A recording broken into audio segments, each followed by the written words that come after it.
ঝলসানো হয়ে যাচ্ছে। ইস, এত কথা নাকি, খাবারটা খান দি, খাবার খেয়ে আমার একটু উদ্ধার করে। হ্যাঁ, না না, কথা কেন বলি, আগে তো বয়ান করতে হয়, তারপরে খাবার খেতে হয়। তাহলে আপনি খাবারটাকে খাই, পরে বয়ান খাইয়া বয়ান করবে। আসসালামু আলাইকুম। ওয়ালাইকুম আসসালাম। আসসালামু আলাইকুম। ওয়ালাইকুম সালাম। ওয়ালাইকুম সালাম। আসলে ভাইজান, এই সালাম হচ্ছে শান্তির বাণী, যা দিলের সাথে দিল মিশে যায়। একে অপরের সুস্বাস্থ্য কামনা করা হয়, দীর্ঘায়ু কামনা করা হয়। কিন্তু হাতে ওটাকে যে মেয়ে, সিগারেট, বিড়ি, এসব কি ছাড়তে পারলেন না? আচ্ছা, আপনি এইসব নাটক বাদ দেন। আমাকে আমার আটকাইলেন কি কারণ সেটা বলেন তো। আমি এসব শুনতে আমার ভালো লাগে না। না, বিষয়টা ভালো কথা শুনতে হয়। এই যে আপনি মানব হয়ে পৃথিবীতে আসলেন, মানবের কাজ হচ্ছে মানব সেবায় নিয়োজিত থাকা, একে অপরের ভালো কাজ করা, ভালো উপদেশ দেওয়া, তাদের বিপদ আপদে পাশে থাকা। আর কদিন বা দুনিয়ায় থাকবেন বলুন তো? আজ বাদে কাল মারা যাবেন, তখন আখিরাতে কি নিয়ে যাবেন? ভালো কাজের আমলই তো আপনাকে ধরা দিবে ভাই। আচ্ছা বুঝতেছি, কিন্তু আপনি এই কথাগুলো ছাড়া অন্য কোনো কথা নাই? দেখেন, আমি একটা রাজনীতিবিদ লোক। আমার বাবা রাজনীতি করে, তার সাথে তার একটা ছেলে। রাজনীতি নিয়ে একটু পড়ে থাকলে, ব্যস্ততার মাঝখানে এগুলো আমার মনেই থাকে না। না, করতে হবে ভাই। রাজনীতিতে থেকেও জনগণের ভালো করা যায়, জনসেবক কাজ করা যায়, সমাজের উন্নয়নমূলক কথা বলা যায়, ভালো কাজে নিজেকে নিয়োজিত রাখা যায়। এটা করতে হবে, এটা করতে হবে ভাই। কিছু বললেন? ও না না, কিছু না। তা হুজুর, আপনি যাচ্ছেন কোথায়? যাচ্ছি, ওই যে এই বাড়িতে খাবার আজকে খাওয়া লাগবে, সেখানে যাচ্ছি। ও আচ্ছা, আপনার দাওয়াত আছে বুঝি না? হ্যাঁ হ্যাঁ, আচ্ছা ঠিক আছে ভাই, আপনাকে কিছু ভালো কথা বললাম, মনে কষ্ট দিবেন না। উপদেশ দিতে হয়, উপদেশ মানতে হয়, ভালো কিছু জানলে সেটা সমাজে প্রচার করতে হয়, ভালো কথা বলতে হয়, ভালো কাজে উৎসর্গ করতে হয়, এসব মানতে হবে ভাই, মানবেন। আচ্ছা আচ্ছা, ঠিক আছে। আপনি আপনার দাওয়াতে যান, আমি আমার প্রোগ্রামে যাবো। যান, আপনি যান। না আপনি, না না, আরে আপনি যান হুজুর, আপনি যান। আচ্ছা আসি আসি। আচ্ছা আচ্ছা, ঠিক আছে। আসছে আমাকে উপদেশ দিতে। বাবা রে, কত বড় একটা মৌলানা! এই উপদেশ আমার দরকার নাই। যান যান, আপনার কাজ আপনি যান গা।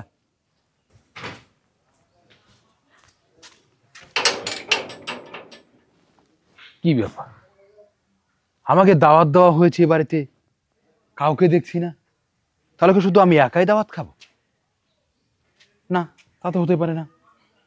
অনেকজন আসবে, দাওয়াত খাবে, দাওয়াত শেষে বসবো, দুটো শান্তির কথা বলবো। আমি কাকে দিনের দাওয়াত দেব? ভিতরে যে আছে তার সাথে কথা বলে নেব। আমাকে তো ভিতরে যেতে হবে, ভিতরে না গেলে আমি কথা বলবো কি করে, দিনের আলোচনা করব কি করে, সবাইকে শান্তির বিষয়টা বুঝাবো কি করে? শান্তি শান্তি, একে অপরের সাথে মিশতে পারলেই শান্তি। এই শান্তির বাণী প্রচার করো। আচ্ছা ঠিক আছে, আসেন। ও হ্যাঁ হ্যাঁ, হ্যাঁ, মানে আপনি যে কি পরিবেশে বসে আছেন, বলছি যে আমাকে দাওয়াত করেছেন খাওয়ার জন্য, বাড়িতে আর কোনো মেহমান দেখছি না, আয়োজনেরও কোনো ব্যবস্থা দেখছি না। কি খাওয়াবেন আর কারা আসবে?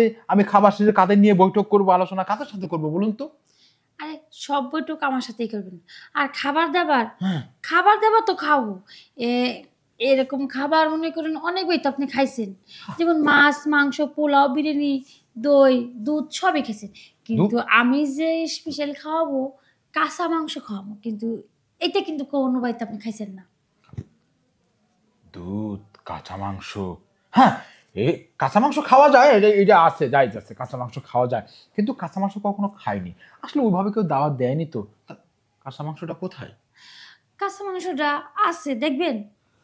তাহলে খাবারটা না দেখালে খাবো কি করে, বুঝবো কি এই করে? যে আমার দিকে তাকান, নাম দেখাই।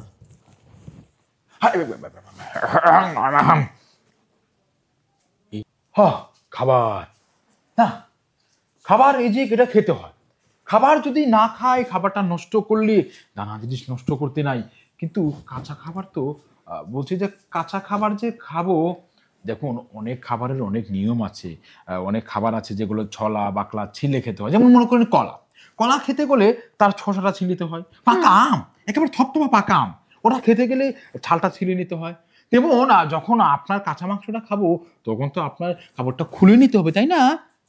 হ্যাঁ, বলছি যে এই খাবার খেতে গেলে তো, হ্যাঁ হ্যাঁ, বুঝতে পেরেছি। কিন্তু এই খাবার, এই যে এমন স্বাদের খাবার, এ যদি না খাই, এই যে লোভনীয় অফার, একেবারে কাঁচা খাবার।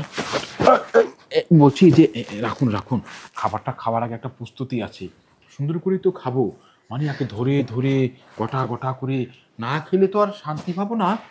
বলছি এই খাবার খাওয়া আমার জন্য ঠিক হবে কি না? না, খেতেই হবে। সামনে যখন খাবার আসে তখন দেরি করা যায় না, তখন খাবারটা খাপাত করে খেতে হয়, বুঝতে পারলেন? আমি আর কোনো কিছু খোলার সুযোগ পাচ্ছি না, খুলবো না। আরে খোলাখুলি লাগতো না। হ্যাঁ, আমি বরং যখন খাপাত করে খাবারটা খেয়ে নিব, আপনি শুধু ঘুপটি করে থাকুন না। হ্যাঁ, কাঁচা মাংস তো নয়, যিনি একেবারে গরুর বড় রানটা খপাত খপাত, কি ঝুঠা, মানে ভাগা ভাগা করে রেখেছেন। বলছি এই খাবার তো চোখের সামনে, চোখ একেবারে ঝলসানো হয়ে যাচ্ছে। ইস, এত কথা না, খাবারটা খান দি, খাবার খেয়ে আমার একটু উদ্ধার করে। হ্যাঁ, না না, কথা কেন বলি, আগে তো বয়ান করতে হয়, তারপরে খাবার খেতে হয়। তাহলে আপনি খাবারটাকে খাই, পরে খাবার বয়ান খাইয়া বয়ান কর।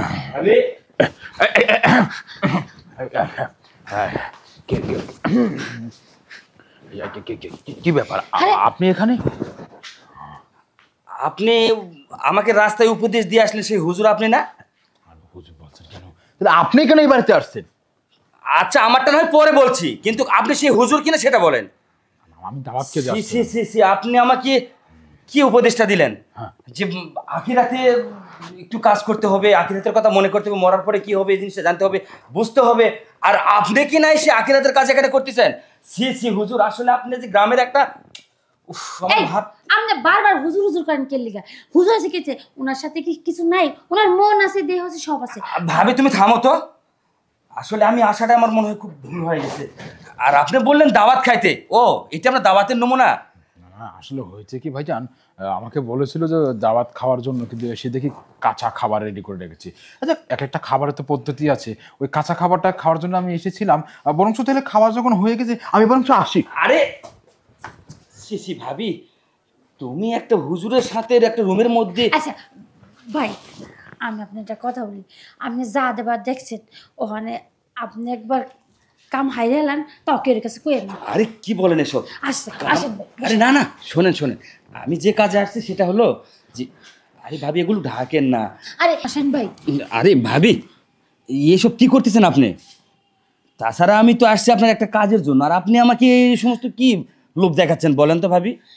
সত্যি লোভ না, আপনি তো জানেন আমার স্বামী বাইত নাই। ওই ওই হুজুর নামের ওই ছেলে, কিন্তু ও হুজুর না, ও আমার আগের প্রেমিকা। ওর হুজুর সাইজে আমি নাশবার করছি। ওহো, বুঝতে পারছি। আসলে স্বামী যদিও একটু দুর্বল হয় না, এইরকম একটা পরক্রিয়া করাটা কিন্তু একটা মেয়েদের ঠিক হয় না।